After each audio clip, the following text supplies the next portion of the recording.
नमस्कार दोस्तों, नए वीडियो में स्वागत है। बात करेंगे हिंदी विभाग भारतीय 11वीं कक्षा महाराष्ट्र बोर्ड की अगली कविता के बारे में। मध्ययुगीन काव्य, जिसमें दो काव्य है। पहले काव्य के बारे में बात करेंगे। भक्ति महिमा, संत दादू दयाल द्वारा इस कविता को लिखा गया है। कवि परिचय के बारे में बात करेंगे। संत दादू दयाल का जन्म 1544 को अहमदाबाद गुजरात में हुआ। इनके गुरु का नाम बुड्ढन था। प्रारंभिक दिन अहमदाबाद में व्यतीत करने के पश्चात सांभर, जो कि राजस्थान में अपने जिस संप्रदाय की स्थापना की, वहां आगे चलकर दादू पंथ के नाम से विख्यात हुआ। सामाजिक कुरीतियां, अंधविश्वास संबंधी मिथ्याचार का विरोध साखी तथा पदों का मुख्य विषय है। आपने कबीर की भांति अपने उपास्य को निर्गुण और निराकार माना है। हिंदी साहित्य के निर्गुण भक्ति संप्रदाय में कबीर के बाद आपका स्थान अनंत अन्यतम है। संत दादू दयाल की मृत्यु 1603 में हुई। प्रमुख कृतियां हैं अनभय वाणी, काया बेली आदि।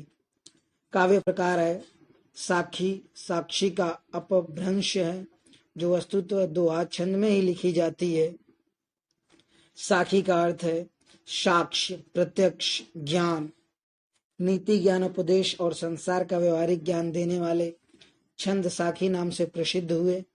निर्गुण संत संप्रदाय का अधिकांश साहित्य साखी में ही लिखा गया है, जिसमें गुरु भक्ति और ज्ञान उपदेशों का समावेश है। नाथ परंपरा में गुरु वचन ही साखी कहलाने लगे। सूफी कवियों द्वारा भी इस छंद का प्रयोग किया गया है। काव्य परिचय। प्रस्तुत साखी में संत कवि ने गुरु महिमा का वर्णन किया है। ईश्वर को पूजने के लिए कई बार जाने की आवश्यकता नहीं है। ईश्वर तो मन के भीतर ही है। नाम स्मरण से पत्थर हृदय भी मक्खन सा मुलायम बन जाता है। प्रेम का एक अक्षर पढ़ने वाले और समझने वाले ही ज्ञानी होते हैं। मनुष्य को उसका अहंकार ही मारता है, दूसरा कोई नहीं। अहंकार का त्याग करने से ईश्वर की प्राप्ति होती है। जिसकी रक्षा ईश्वर करता है, वही इस भाव सागर को पार कर सकता है। ईश्वर एक है, वह सभी मनुष्यों में समान रूप से बसता है, अतः सबको समान। पहली दो पंक्तियां कुछ इस प्रकार है। माखन मन पाहन भया, माया रस पिया, पाहन मन माखन भया, राम रस लिया। अर्थात जो माया मोह का रस पीते रहे, उनका मक्खन सा हृदय सूख कर पत्थर हो गया, किंतु जिन्होंने भक्ति रस का पान किया, उनका पत्थर हृदय गलकर मक्खन हो गया, उनका हृदय प्रेम से भर गया। सरल भाषा में बात करेंगे तो कि मोह माया का रस पीते रहता, जो भोग विलास इस दुनिया की स्थितियों में डूबे रहे, उनका जो मक्खन सा हृदय है, अर्थात कोमल हृदय, वो भी धीरे धीरे कठोर होकर पत्थर के समान बन गया। परंतु जो भक्ति के रस में रहे, ईश्वर को सदा याद करते रहे, सभी को समान भाव से देखते रहे, उनका पत्थर हृदय गलकर मक्खन हो गया। अर्थात उनका कठोर हृदय भी पिघलकर एक मक्खन के समान हो गया और उनका हृदय प्रेम से भर गया। अगली पंक्ति है, जहां राम तहां मैं नहीं, मैं तहां नाही राम, दादू महल बारिक है, दवय कुनाही ठाम। अर्थात अहंकारी व्यक्ति से प्रभु दूर रहता है। जो व्यक्ति प्रभुमय हो जाता है, फिर उसमें अहंकार नहीं होता। मनुष्य का हृदय एक ऐसा संकरा महल है, जिसमें प्रभु और अहंकार दोनों साथ साथ नहीं रह सकते। अहंकार का त्याग। सरल अर्थ, अहंकारी व्यक्ति प्रभु से दूर रहता है, अर्थात जिसके दिल में अहंकार है, जो खुद को सबसे श्रेष्ठ मानता है, दूसरे को श्रेष्ठ नहीं मानता, वह व्यक्ति प्रभु अर्थात ईश्वर से दूर रहता है। परंतु जो व्यक्ति प्रभु मय हो जाता है, अर्थात ईश्वरीय भक्ति में निपुण रहता है, सबको सामान्य समझता है, उसमें अहंकार होता ही नहीं है। और मनुष्य का हृदय इस प्रकार संकरा अर्थात इतना पतला है कि उसमें प्रभु और अहंकार एक साथ नहीं रह सकते। इसीलिए या तो हृदय में प्रभु या अहंकार ही रह सकता है। इसीलिए अगर प्रभु की महिमा में निपुण होना है, सबको समान समझना है, सबको श्रेष्ठ मानना है, तो हमें अपने अहंकार का त्याग करना अनिवार्य हो जाएगा। अगली पंक्तियां हैं, दादू गावे सुरीति सौ, बानी बाजे ताल, यहू मन नाचे प्रेम सौ, आ गए दीन दयाल। अर्थात दादू मग्न होकर प्रभु का कीर्तन कर रहे हैं। उनकी वाणी ऐसे मुखरित हो रही है जैसे ताल बज रहा हो। यह मन प्रेमोन्माद में नाच रहा है। दादू के सम्मुख दीन दुखियों पर विशेष कृपा करने वाला प्रभु खड़ा। सरल अर्थ में बात करेंगे तो दादू अपने को मग्न होकर प्रभु के कीर्तन में सजे हुए हैं। उनकी वाणी से मुखरित हो रही ताल बज रहा है। प्रभु के प्रति उनके गुणगान उनके मुख से प्रकट हो रहे हैं। वह प्रेमानंदमय एकदम होकर नाच रहे हैं। नृत्य के समान उनके मुख से वाणी झलक रही है। सारा वातावरण प्रेममय हो चुका है। दादू के सम्मुख दीन दुखियों पर विशेष कृपा करने वाला प्रभु खड़ा है और वे कहते हैं कि दीन दुखियों, शोषण वर्ग को न्याय दिलाने वाला स्वयं प्रभु उनके सामने खड़ा है। उनके सम्मुख याचना करो, वही उन पर कृपा बरसा सकता, वही श्रेष्ठ, वही सर्वशक्तिमान है। अगली पंक्ति है, जे पहुंचे ते कहीं गए, तिनकी एक बात, सबय साधो का एक मत, बीच के 12 बात। अर्थात जिन लोगों ने भक्ति के सहारे भव सागर पार कर लिया, उन सभी की एक ही बात है कि भक्ति का संबल लेकर ही सागर को पार किया जा सकता है। सभी संत जन भी यही बात कहते हैं।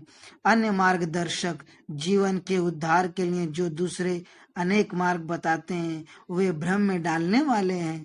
प्रभु स्मरण के सिवा अन्य सभी मार्ग दुर्गम है। सरल अर्थ में बात करें तो जिन लोगों ने भक्ति के सहारे भव सागर अर्थात जिन्होंने भक्ति में होकर ईश्वर को ही सब मान लिया, ईश्वर के प्रति उनकी आस्था बढ़ गई है, वही इस संसार के भव सागर मोह, माया, लोभ, क्रोध, प्रेम ये सब से पार होकर एक मोक्ष की तरफ बढ़ चुके। उनका यह कहना भी है कि भक्ति के रूप में ही ये सब संसार के विकट परिस्थितियों को पार किया जा सकता। सभी संत जन, ऋषि मुनि भी यही बात कहते हैं। अन्य मार्गदर्शक विभिन्न प्रकार के जीवन उद्धार के मार्ग बताते हैं, वो सब गलत हैं, वो सिर्फ भ्रम पैदा करते हैं। ऐसा केवल मार्ग भक्ति ही है, अन्य मार्ग केवल बातों का ढिंढोरा है। प्रभु शरण के सिवा अन्य मार्ग दुर्गम है। अर्थात सिर्फ प्रभु की शरण और उनके निरंतर स्मरण से ही हम मोक्ष अर्थात संसार की विकट परिस्थितियों से पार पा सकते हैं। अगली पंक्ति है, दादू पाती प्रेम की, बिरला बाँचे कोई, वेद पुराण पुस्तक पढ़े, प्रेम बिना क्या होई। अर्थात प्रेम की पाती पत्रिका को कोई विरला ही पढ़ पाता है। वही पढ़ पाता है जिसका हृदय प्रेम से भरा हुआ है। यदि हृदय में जीवन और जगत के लिए प्रेम भाव नहीं है तो वेद पुराण की पुस्तकें पढ़ने से क्या लाभ। सरल अर्थ में कहें तो विरला अर्थात जिसके मन में प्रेम, सबके समान एक दृष्टिकोण है, वही उसी का हृदय जीवन के विभिन्न भेदभाव को पढ़ सकता है। प्रेम की पत्रिका वही पढ़ सकता है, प्रभु की भक्ति को वही देख सकता है, वही बता सकता है। अगर प्रेम हृदय में ही ना हो तो वेद पुराण की पुस्तकें पढ़ने से कोई लाभ नहीं होगा। पंक्तियां है, कागज काले करी मुए, केते वेद पुराण, एक आखर पीयू का, दादू पढ़े सुजान। अर्थात कितने ही लोगों ने वेद पुराणों का गहन अध्ययन किया और उनकी व्याख्या करने में लिख लिख कर कागज काले कर दिए, लेकिन उन्हें जीवन का सच्चा मार्ग नहीं मिला। वे भटकते ही रहे। जिसने प्रिय प्रभु का एक अक्षर पढ़ लिया वही सुजान पंडित हो गया। सरल अर्थ में बात करें तो कितने भी प्रकार की ज्ञान वेद पुराण पढ़कर अर्जित करने पर, उसे अपनी व्याख्या में परिवर्तित करने पर विभिन्न प्रकार की पुस्तकें रच देने से, लिख लिख कर अनेक प्रकार की पुस्तकें भर देने से ज्ञान नहीं मिलता है। वो इस संसार में भटकते ही रहते हैं। परंतु जो प्रभु का एक अक्षर पढ़ लिया, जो प्रभु के प्रेममय गीत को पढ़ लिया, उनके स्मरण में चल गया, उनका स्मरण करता रहा, वही सुजान पंडित ज्ञानी महर्षि हो गया। अगली पंक्ति कुछ इस प्रकार है। दादू मेरा बैरी मैं मुआ, मुझे न मारे कोई, मैं ही मुझको मारता, मैं मर जीवा कोई होई। अर्थात मेरा अहंकार, मैं ही मेरा शत्रु निकला, जिसने मुझे मार डाला, जिसने मुझे पराजित कर दिया। मेरा अहंकार ही मुझे मारने वाला निकला, दूसरा कोई और नहीं।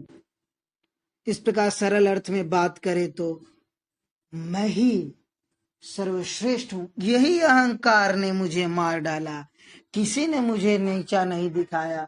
मैं ही सर्वश्रेष्ठ समझकर, मैं ही सर्व जगत हूँ, ये समझकर ही मैं पराजित स्वयं से हो गया। यही अहंकार ही मुझे मार दिया, मुझे और किसी ने कोई कष्ट नहीं दिया। मैं ही सबसे बड़ा शत्रु स्वयं का निकला।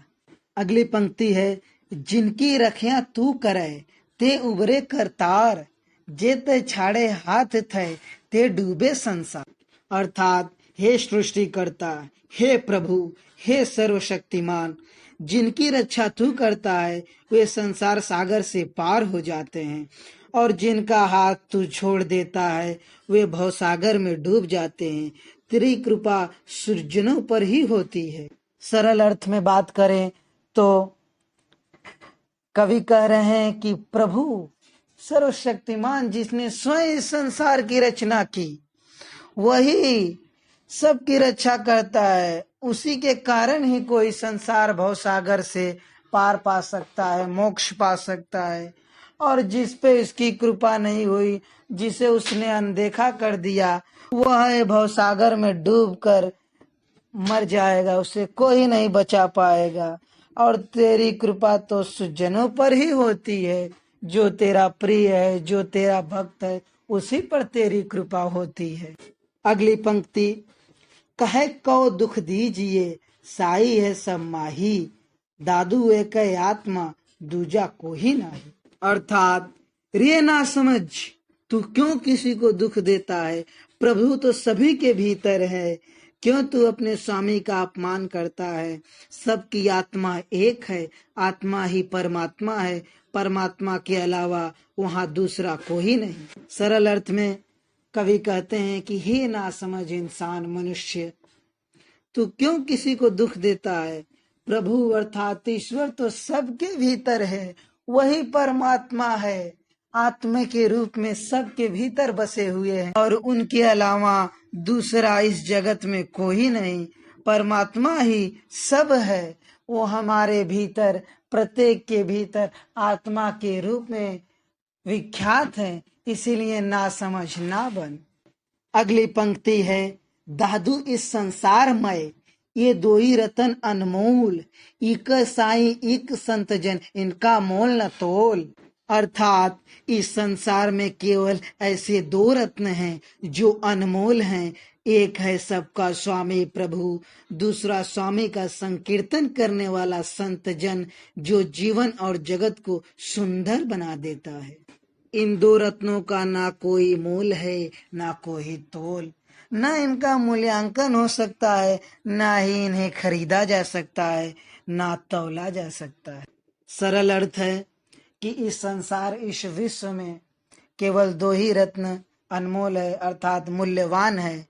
एक तो स्वयं प्रभु संसार रचयिता, स्वयं ईश्वर, और दूसरा उनकी भक्ति करने वाला संकीर्तन ऋषि, भक्ति, वही भक्त ही है और कोई नहीं। ये दोनों ही मिलकर जीवन जग को